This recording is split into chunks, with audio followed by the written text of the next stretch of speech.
Cincin Perintah Kaisar Naga. Suara Serak 4702 hingga 1704. Novel fiksi perkotaan. Ada banyak biksu di dinasti Xiao, dan sejumlah besar orang bisa membuat terobosan setiap hari. Xiao Feng dengan cepat mengumpulkan lebih dari 100 orang. Orang-orang ini berada di alam yang berbeda, tetapi mereka semua hampir mencapai terobosan. Xiao Feng mengumpulkan orang-orang ini di sebuah bukit, jauh dari pusat kota-kota kekaisaran. Jika salah satu orang tidak bisa dikendalikan dengan baik, dan kesengsaraan guntur itu menimbulkan malapetaka, sungguh akan merepotkan. Lagi pula, tindakan semacam ini belum pernah terjadi sebelumnya di dunia surga dan manusia, dengan ratusan orang memicu kesengsaraan guntur pada saat yang bersamaan. Tuan Sen, mohon bersiap-siap. Ketika kamu sudah siap, aku akan membiarkan mereka menerobos dan memicu kesengsaraan guntur. Xiao Feng berkata pada Sentian. Sentian mengangguk, dengan santai mengukir serangkaian pola formasi, lalu menyelubungi seluruh gunung. Tidak peduli di alam mana seseorang berada, saat dia mengalami kesengsaraan guntur, dia adalah orang yang akan paling rentan. Jika musuh tiba-tiba muncul saat ini, akan merepotkan. Mari kita mulai, kata Sentian. Xiao Feng berkata kepada ratusan biksu, ayo mulai. Setelah Xiao Feng selesai memberi perintah, awan gelap disertai guntur dan kilat tiba-tiba muncul di langit. Awan guntur terus berkumpul, dan akhirnya seluruh langit menjadi hitam, bahkan seseorang tidak dapat melihat tangan di depannya. Hanya di awan guntur, kilat beterbangan bagaikan ular piton, dan guntur menggelegar di angkasa. Pemandangan di hadapan mereka bagaikan akhir dunia, yang membuat Xiao Feng dan Xiao Yuanshan khawatir. Tuan Sen, apakah ini? Apakah ini baik-baik saja? Apakah ini terlalu berbahaya? Xiao Feng bertanya. Tidak apa-apa, lebih baik kalian menjauh. Setelah Sentian selesai berbicara, dia langsung berubah menjadi seberkas cahaya putih dan menghilang di tempat. Dan ketika dia muncul lagi, dia sudah muncul di bawah awan guntur. Saat ini kilatan guntur yang tak terhitung jumlahnya mulai menjadi ganas, lalu kilatan guntur yang menyilau menyambar langsung ke arah Sentian. Ratusan pembudidaya di bawah juga mengumpulkan energi dan memusatkan pikiran, tidak berani ceroboh sedikit pun. Meskipun Sentian ada di sana untuk melawan guntur dan kilat, jika Sentian tidak dapat melawannya, dan guntur dan kilat yang begitu dahsyat akan menghantam mereka, mereka mungkin akan hancur menjadi abu. Kesengsaraan guntur yang dialami ratusan biksu yang berkumpul benar-benar sangat spektakuler. Sentian menghadapi guntur besar itu tanpa rasa khawatir.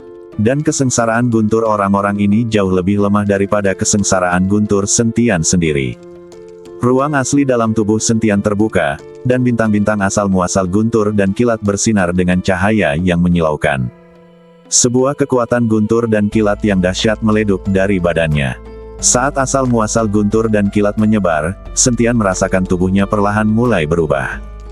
Asal-muasal guntur dan kilat perlahan menyatu dengan kesengsaraan guntur di depannya, dan pada saat yang sama, kekuatan tiga klan di tubuh Sentian benar-benar bereaksi sedikit. Sambaran guntur yang tak terhitung jumlahnya menyambar Sentian tanpa henti. 100 mil jauhnya, Xiao Feng dan Xiao Yuanshan menyaksikan kejadian ini dengan gugup. Mereka tidak tahu apakah Sentian akan bisa mengatasinya. Pada saat yang sama, dalam kehampaan ribuan mil jauhnya dari dinasti Xiao, tiga sosok diam-diam muncul.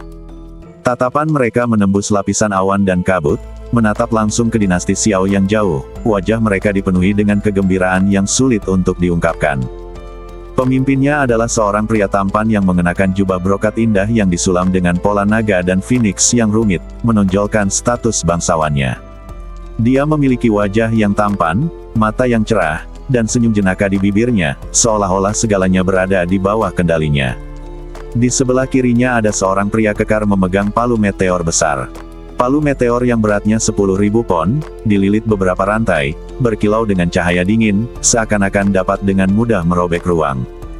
Dia memiliki otot di sekujur tubuhnya dan sangat kuat. Dan dia tampak seperti pria yang kuat.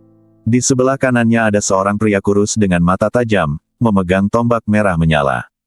Tombak itu berwarna merah darah seperti api, dan ujung tombak itu sepertinya mengandung api yang berkobar yang dapat membakar segalanya. Suara Serak 4703. Dinasti Xiao ada di depan, dan Sentian ada di dalamnya. Pria berjubah brokat itu berbicara. Saudaraku, mengapa kamu masih ragu-ragu? Ayo kita serang dinasti Xiao, bunuh Sentian, dan mengklaim hadiah kita kepada Aula ke-10. Kata lelaki kekar itu.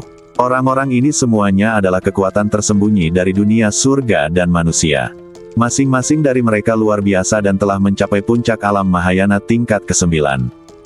Meskipun dia belum mencapai alam keabadian, bagi dunia surga dan manusia, puncak alam Mahayana tingkat ke-9 juga merupakan keberadaan surgawi. Dan 3 orang pembudidaya puncak alam Mahayana tingkat 9 kemungkinan besar akan mampu menyapu seluruh dunia surga dan manusia. Sekarang mereka hanya membutuhkan kesempatan untuk naik ke alam keabadian. Jadi 100.000 batu abadi, benar-benar menggoda. Terutama bagi para pembudidaya seperti mereka yang berada di puncak alam Mahayana tingkat ke-9, mereka sangat membutuhkan batu abadi untuk menerobos ke alam keabadian. Bisakah kamu menghancurkan Sentian? Pria berjubah brokat bertanya. Tentu saja, Sentian baru berada di alam kesengsaraan tingkat ke-9. Aku bisa membunuhnya hanya dengan 1 jari. Pria kekar itu berkata dengan sangat percaya diri.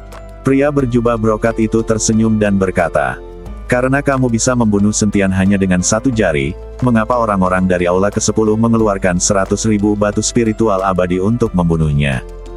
Bagaimana mungkin seorang pembudidaya di alam kesengsaraan tingkat 9 bisa bernilai 100.000 batu spiritual abadi? Aku khawatir dia bahkan tidak bernilai 100 batu spiritual abadi. Ini, lelaki kekar itu terdiam. Saudaraku, apakah kamu mengatakan bahwa perintah pembunuhan ini adalah konspirasi dari Aula ke-10? Tanya pria kurus itu. Ya, orang-orang dari Aula ke-10 memperlakukan semua orang sebagai orang bodoh. Tangga surgawi akan segera muncul, dan saat ini Aula ke-10 mengeluarkan perintah pembunuhan, jelas ingin mengotori air dan kemudian mengamati semua kekuatan tersembunyi. Dan Sentian itu tidak semudah yang kamu katakan untuk diselesaikan. Aku telah menyelidikinya. Aula ke-10 telah mencoba membunuhnya berkali-kali tetapi semuanya gagal. Bahkan aliansi penyegel iblis di bawah Aula ke-10 pernah menggunakan upeti sumber daya 100 tahun untuk memburu Sentian, namun tidak satupun dari mereka berhasil. Lelaki berjubah brokat itu tersenyum tipis. Saudaraku, karena kita tahu ini adalah konspirasi, mengapa kita masih berlari di sini? Kita dapat menggunakan waktu ini untuk berlatih lebih banyak. Pria kekar itu berkata dengan sedikit ketidakpuasan. Diamlah, aku punya alasan sendiri atas keputusanku. Pria berjubah brokat berkata dengan ekspresi dingin. Lelaki kekar itu begitu takutnya hingga dia tidak berani bicara lagi dan hanya menundukkan kepalanya dalam diam. Ketiga orang itu dengan cepat mendekati dinasti Xiao, dan aura kuat itu langsung dirasakan oleh semua orang di dinasti Xiao. Tiba-tiba, semua orang di dinasti Xiao menjadi panik dan mulai berkumpul bersama. 3 pembudidaya puncak alam Mahayana tingkat 9, itu bukan lelucon. Dulu, ketika salah satu pangeran dari Aula ke-10 mencapai tingkat ke-9 alam Mahayana, dia membuat dinasti Xiao dalam keadaan kacau balau. Jika bukan karena kemunculan Tuan Xi, saat ini dinasti Xiao pasti sudah tidak ada lagi. Namun sekarang 3 orang di puncak alam Mahayana tingkat ke-9 muncul sekaligus. Ini memang sungguh mengerikan. Xiao Yuanshan dan Xiao Feng juga merasakan aura ini pada saat yang sama, dan keduanya menghilang dalam sekejap.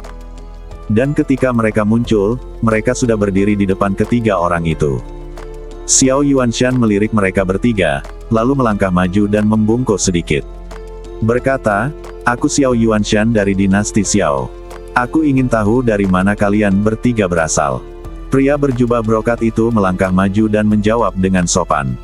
Ketiga saudaraku berasal dari puncak Nanhua. Hari ini kami datang untuk menemui Tuan Sentian. Puncak Nanhua. Xiao Yuanshan sedikit terkejut, tetapi kemudian dia menyadari bahwa ketiga orang ini seharusnya berasal dari kekuatan tersembunyi, jadi dia buru-buru berkata. Sungguh disayangkan, Tuan Sen sedang berlatih, jadi dia tidak dapat menemui kalian. Apakah kalian teman Tuan Sen? Jika ya, kalian dapat meninggalkan nama kalian, dan aku akan meneruskannya kepada Tuan Sen setelah dia menyelesaikan pelatihannya. Kita bukan temannya. Bagaimana mungkin dia, seorang pembudidaya biasa di alam kesengsaraan, layak menjadi teman kita? Kita di sini untuk membunuhnya. Biarkan dia keluar dan mati. Pria kekar itu mendengus dingin dan berkata kepada Xiao Yuanshan. Begitu lelaki kekar itu selesai bicara, muka lelaki berjubah brokat itu berubah jelek. Xiao Yuanshan dan Xiao Feng keduanya mengerutkan kening dan segera mengambil posisi. Suara serak 4704. Jika kamu ingin membunuh Tuan Sen, kamu harus menghancurkan dinasti Xiao terlebih dahulu. Begitu Xiao Yuanshan selesai berbicara, ratusan pembudidaya naik ke udara dan berdiri di belakang Xiao Yuanshan serempak. Pada titik ini, suasana antara kedua belah pihak menjadi tegang. Saat ini, Yunli sedang mengukir sesuatu di dalam ruangan, sementara Silan menepuk punggung Yunli dari belakang. Benar-benar ramai. Bahkan ada orang kutu kupret yang percaya perintah pembunuhan dan datang ke dinasti Xiao untuk membunuh Sentian. Yunli tersenyum sedikit dan berkata, "Yunli, apa yang harus kita lakukan?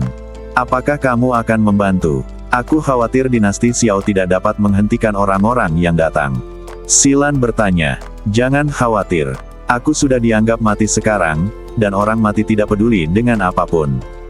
Setelah Yunli selesai berbicara, dia terus melukis dengan konsentrasi penuh.